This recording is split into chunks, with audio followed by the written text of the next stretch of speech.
সতীর্থ ফুটবলাররা মাঠে নেমেছিলেন রোজা রেখে।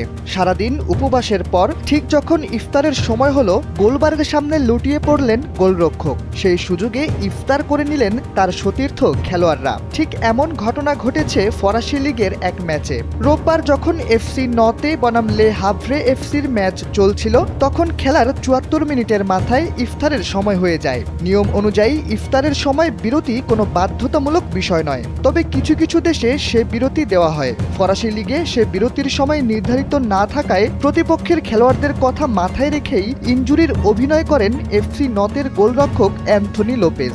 ঘটনাটি নিয়ে বিদেশি কয়েকটি গণমাধ্যম লিখেছে, ফরাসি লিগে ইফতারের বিরতি না থাকায় বাধ্য হয়ে ইনজুরির অভিনয় করেছেন তিনি। সে সুযোগটি কাজে লাগিয়েছেন তার সতীর্থ ফুটবলাররা। RICL TMX, যুগের পর যুগ স্থাপনা থাকে মজবুত।